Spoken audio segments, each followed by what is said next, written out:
KHS. This is RJ Ajinkya. And this is RJ Mrinal. And you're listening to bus KHS 26.6. जमाना हमसे है. माहौल हम बनाएंगे. By the way Ajinkya, congrats dude. Thank you पण का? अरे dude, एक्झाम मध्ये तर पास झाला तू. एकदमच हा. तू तर जसं की 9 टॉप करूनच पास झालीये. पण खरं बोललीस. The moment I read about that exam cancellation message ना, गार वाटलं बघ. आता just imagine 10th board cancel झाले, गुगल मध्ये जॉब मिळाला, एक मस्त गाडी घेतली, एक छान घर वगैरे घेतलं. अरे एमा वॉटसनचे लग्न करण्याच्या जमिनीवर आहे बाळ. Anyway the audience is more interested in bus then Ajinkya is to strawberry land. So coming back to the show, season 6 is going to be all about education, fun, entertainment आणि लय entertainment. And you know what guys, आपला बस एवढा famous झालाय की even students from other schools have auditioned for our show. And with us in the first show we have a content writer and a singer from Bharati Vidya Bhavan School. And we all know how boring and unbearable this lockdown has been. पण आता don't worry, जेव्हा बस आलंय तुमच्या घरी. Now that the lockdown topic has come up, अजिंक्य तुला कळतंय का how immensely things have changed in this lockdown? Bro, so relatable. Lockdown K start में I couldn't even make a omelette. Now I can make a eggs Benedict. Eggs what? छोड़ना, master chef Australia के level का खाना master chef Ghatkopar को किधर समझ में आने वाला है. चल भाव मत कर. But seriously, everyone was so happy in the beginning. Full दिल में लड्डू फूटने वाला सीन था. But as the lockdown was increased, online classes आले. दिल के अरमान आंसुओं में भर गए. अरे अजिंक्य, ऑनलाइन क्लासेसचं नाव ऐकून कुठे विचारात गेला रे? अर्ज किया है. इर्शाद? भोपळा, भेंडी, गाजर, बीट. बापरे, याला काय झालं? माझी वाईफ घालवू नकोस. भोपळा, भेंडी, गाजर, beet. Online classes super hit. And this is what lockdown does to people. यात्री कृपया शांति रखें. अजिंक्य गरुड़ की शायरी की पीड़ा से आपकी रक्षा करने आ रहा है एक साज एक आवाज. With lead singers Prarthana from our school and we are from Bharati Vidya Bhavan.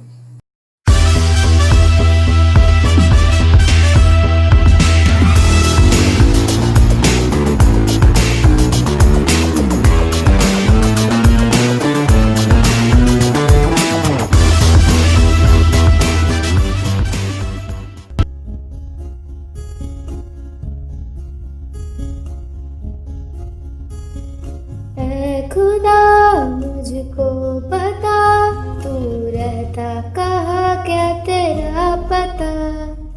हम तो यहाँ पे मुसाफिर हैं, जो ढूंढे अपनी मंजिल का पता. ऐ खुदा मुझको बता, तू रहता कहाँ, क्या तेरा पता. हम तो यहाँ पे मुसाफिर हैं, जो ढूंढे अपनी मंजिल का पता.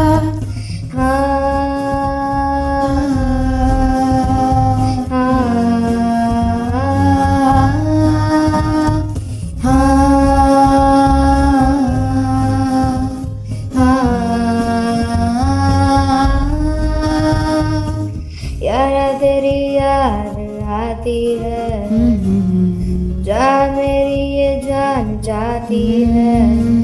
तन्हाइयों में रहता हूँ, खुद से ही अक्सर ये कहता हूँ. क्यों तूने दिल तोड़ा, क्यों तूने यूं छोड़ा, क्यों तेरा अब भी रहे दिल को ऐसा.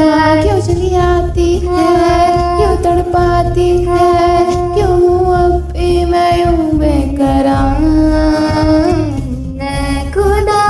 मुझको बता, तू रहता कहाँ, क्या तेरा पता.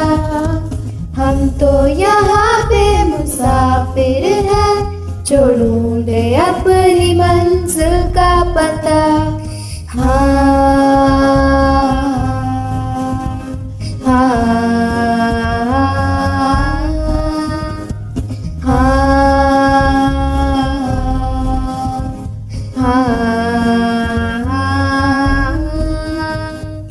फासले है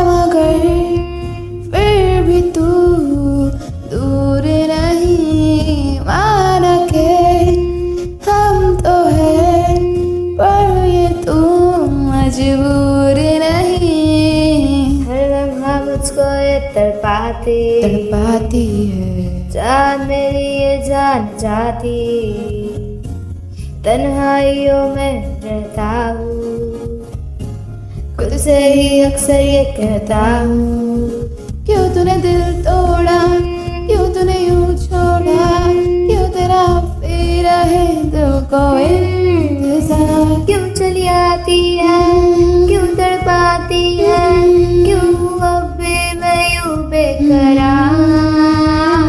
ऐ खुदा मुझको बता, तू रहता कहाँ, क्या तेरा पता बता। हम तो यहाँ पे मुसाफिर है, जो ढूंढे अपनी मंजिल का पता। हाँ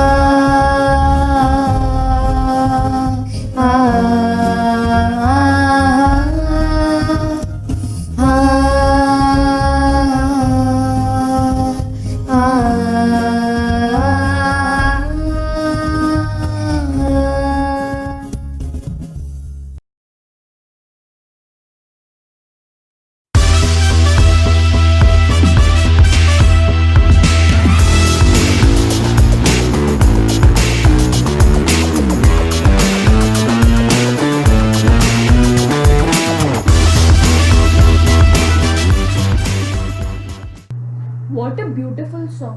You know, Ajinkya, every time I listen to this song, I get a mix of emotions. Zara low वाटतं, but it also helps you getting on terms with yourself and it eventually heals. You know, having these mixed emotions in your head can really be stressful at times, especially in times such as lockdown. Your mental health really needs to be taken care of. People really can feel left out when you're constantly in the same place with the same people. So, guys, this is some friendly advice. Please do not overthink. Talk to that old friend. Thank and apologize wholeheartedly. Listen to that favorite song. Watch that movie. Live while you're young. Because life really is vulnerable and you never know. Kal ho na ho. Staying in right now is as important as reaching out.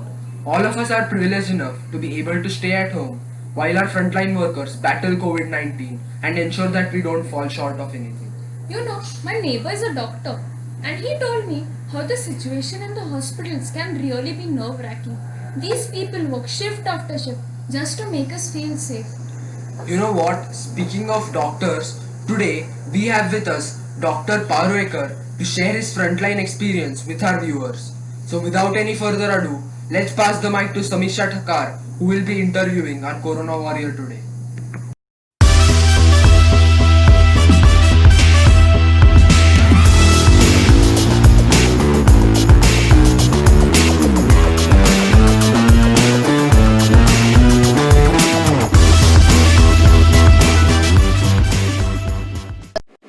What's up, kitches?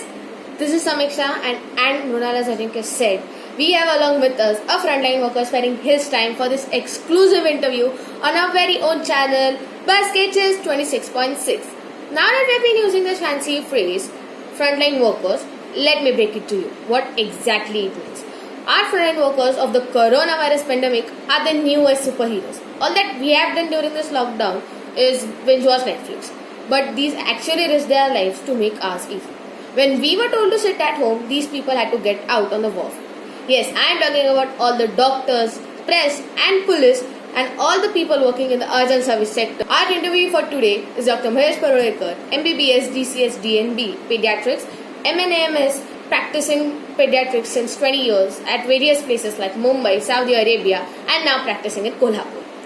आता हा pandemic सुरू झाल्यापासून जवळजवळ 3 महिने झाले आहेत. And you as a doctor are fighting with the virus very closely. How this virus has affected your personal life, you would like to know that. Can you please elaborate? आम्ही आमची नेहमीच duty करतोय, पण याच्यामध्ये थोडीशी risk जास्त आहे. Spread होण्याची शक्यता जास्त आहे. आता आमच्याकडे रोजचे 50 एक पेशंट आम्ही बघतो. यातल्या एखाद्यापासून आम्हाला होऊ शकतो. ही थोडीशी रिस्क आहे, नाही असं नाही. आता आमची रिस्क आम्ही आमच्या कुटुंबियांना ट्रान्समिट करू शकतो. म्हणजे आम्ही समजा इन्फेक्ट झालो आणि घरी आलो तर आमच्यापासून दुसऱ्यांना होऊ शकतो. अशी रिस्क आहे, पण अगदी घाबरून जाणं एवढं नक्कीच काही नाहीये. सगळे डॉक्टर्स काम करतात. Through out India, through out world सगळे डॉक्टर्स काम करतात. The youth of India is in danger as 40% of the cases of India are amongst the youth.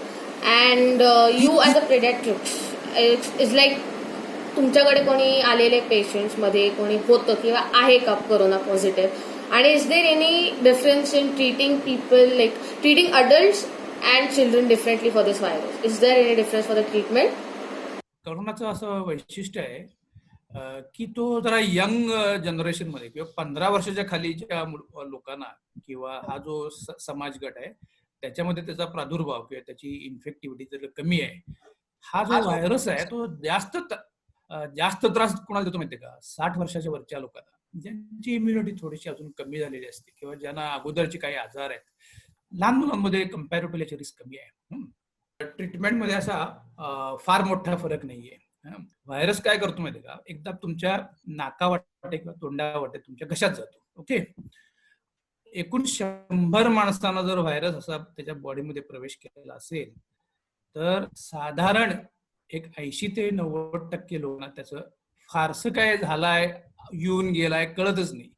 म्हणजे हा व्हायरस जर तुम्ही टेस्ट केली, समजा की व्हायरस आला होता का असं सहज सगळ्यांची टेस्ट केली तर त्यांच्यामध्ये टेस्ट पॉझिटिव्ह होण्याची शक्यता असते, पण त्या माणसाला ऍक्च्युली काही त्रास झालेला नसतो. ना, पण हे झालं 80 ते 90%. उरलेले एक 5-10% लोकांमध्ये काय असतं, थोडा जास्त सिम्पटम असतात. मग ते लहान मुलांमध्ये असू देत किंवा मोठ्या माणसांमध्ये असू देत. मोठ्या माणसांमध्ये ज्या प्रमाण जास्त आहे, हे सिम्पटम जास्त असणे म्हणजे काय माहिती का? हा व्हायरस जो इथं आहे ना घशामध्ये किंवा नाकामध्ये, तो त्याला बॉडी मारू शकत नाही. बॉडीची जी इम्युनिटी असते ना ती व्हायरसला घशामध्ये किंवा नाकामध्ये असतानाच मारू शकत नाही. आणि मग तो तिथून खाली जातो, श्वास नलिकेतून तो खाली जातो आणि तो खाली गेला की लंग्स मध्ये येतो. आणि लंग्स मध्ये जो आला ना की त्या माणसाला जास्त त्रास होतो. म्हणजे त्याला धाप लागणे म्हणा किंवा बोलायला त्रास होणे किंवा त्याच्या शरीरातलं ऑक्सिजनचं प्रमाण कमी होणे, अशा प्रकारचे जरा मेजर थोडेसे जास्त प्रमाणाचे त्रास चालू होतात. अशा लोकांमध्ये थोडंसं आपल्याला काळजी असते. म्हणजे त्यांच्या जीवाला थोडासा धोका असतो, त्यांना ऑक्सिजन लावणे, आयसीयू मध्ये त्यांना खास मॉनिटर करणे, हा प्रकार करावा लागतो. आणि यातले सुद्धा जो व्हायरस लंग्स मध्ये गेल्यानंतर तर त्यानं खरोखर लंग्सला खूप प्रमाणात दिलं, त्याला आम्ही रेस्पिरेटरी फेल्युअर म्हणतो. असा जर रेस्पिरेटरी फेल्युअर जर झाला ना तर त्या माणसाला आपल्याला व्हेंटिलेटरवर ठेवावं लागतं. मग ज्यांच्यामध्ये रेस्पिरेटरी सिस्टीम फेल्युअर झालेली आहे त्यांच्यामध्ये हा व्हेंटिलेटर वापरावा लागतो. आणि अशा लोकांमध्ये मॉर्टॅलिटी थोडी जास्त आहे. कोमॉर्बिड म्हणजे काय माहिती का? ज्याला या इतर पण काही आजार आहेत, डायबिटीस आहे, हायपरटेन्शन आहे, त्यांना हे रेस्पिरेटरी फेल्युअर व्हेंटिलेटर ठेवला तर व्हेंटिलेटर सक्सेसफुल न होण्याची शक्यता जास्त असते. तर त्यामुळे लहान मुलांमध्ये, मोठ्या माणसांमध्ये हा डिसीज सिम्पटम, डिसीज प्रोग्रेस म्हणतात, तो सेमच असतो. पण डिसीज सिव्हिअरिटी होण्याचे प्रमाण जो आहे ना तो मोठ्या माणसांमध्ये किंवा ज्यांना कोमॉर्बिड कंडिशन आहे, ज्यांना इतर काही त्रास आहेत, त्यांना थोडा जास्त आहे. आणि हा कर्व सगळ्यात देशाभरात सुद्धा हळूहळू फ्लॅट होणार. तो कधी होणार? बऱ्याच लोकांना इम्युनिटी आली पाहिजे, त्याला हर्ड इम्युनिटी म्हणतात. हर्ड इम्युनिटी म्हणजे काय माहिती का? व्हायरसनं तुम्हाला अफेक्ट केलेलं असते आणि पण तुम्हाला त्याचे सिम्पटम दिसत नाहीत. म्हणजे माझ्या बॉडीमध्ये व्हायरस येऊन गेलेला आहे, पण मला त्याचे काय सिम्पटम्स जाणवलेले नाहीत किंवा किरकोळ स्वरूपाचे सिम्पटम्स जाणवलेले आहेत, पण तो व्हायरस माझ्या बॉडीमध्ये येऊन गेल्यामुळे मला इम्युनिटी आलेली आहे. असा व्हायरस जर कम्युनिटी मधल्या अनेक लोकांना जर येऊन गेला असेल, त्यांच्या बॉडीमध्ये प्रवेश केला असेल, तर त्या कम्युनिटी मधल्या मॅक्झिमम लोकांना इम्युनिटी येते. तर त्याला हर्ड इम्युनिटी म्हणतात. एकदा का ती हर्ड इम्युनिटी जर आली ना कम्युनिटीमध्ये, तर व्हायरसचा एका बाजून दुसऱ्या बाजून जर ट्रान्समिट होण्याचं जे स्पीड आहे ना ते कमी होतं. कारण जेवढ्या लोकांमध्ये इम्युनिटी तयार होईल तेवढी लोक ते पुढे स्प्रेड होऊ देत नाही. लक्षात ना? याच्यासाठी आपण याला हर्ड इम्युनिटी म्हणतो. आपण जिथे आपल्याला गरज नाही अशा ठिकाणी गर्दीत जायचं नाही. जिथे आपल्याला गर्दी टाळता येईल त्या ठिकाणी आपण जायचं नाही. हा एवढा सिंपल जरी आपण काय म्हणायचं गोष्ट लक्षात घेतली तरी करोनाचा जो दुर्गुण आहे ना, स्प्रेडेबिलिटी, म्हणजे जो पसरणार, जास्त फास्ट पसरतो, त्याच्यापासून आपल्याला मात करता येईल. आणि चांगलं त्यातल्या त्यात चांगली गोष्ट काय, आपण घाबरायचं नाही. कारण आपल्याला जरी झाला तरी आपली इम्युनिटी चांगली असते, त्याच्यापासून मॉर्टॅलिटी काय फार जास्त नाहीये. So thanks a lot for taking your time for this interview. Just because of the selfless attitude of all the doctors, the recovery rate of India is more than 50%. Thank you to all doctors for thinking about the country first rather than thinking about yourself. I would like to salute to all the COVID warriors. Personally, it's been a wonderful experience to take your interview and being a part of Buzz.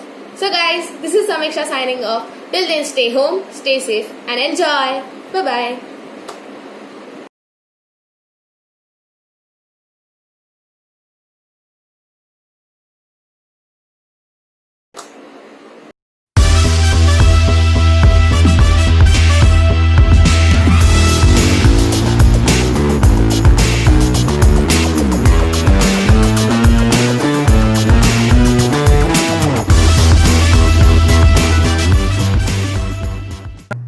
Full respect for you, Mr. Parulekar, and all the frontline workers out there.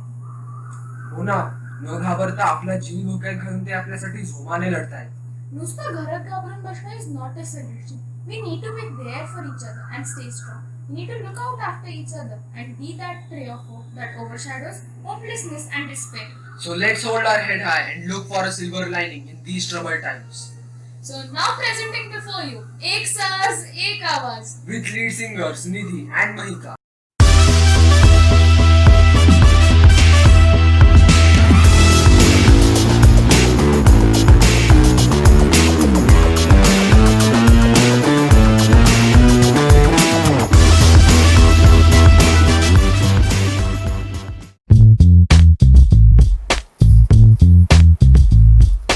Volume वाढव, घरोघरी खबर पोचली पाहिजे. काळ थोडा विकट आहे पण एकटं कोणी नाहीये. आजाराची साथ त्यावर करू शकतो मात आपण सगळ्यांच्या साथीने. लढलो जर का बेताने की सजग राहून काही गोष्टी समजून घेतल्या बेताने की सोशल डिस्टन्सिंग आणि स्वच्छतेचा एकच. त्या सोशल मीडियावरच्या अफवा पसरत असतात त्यांच्यापासून खबरदारी बाळगायला पाहिजे. हे समजायला पाहिजे की व्हायरसच्या पेक्षा ही खोटी माहिती अफवा या घातक करतात समाजाला.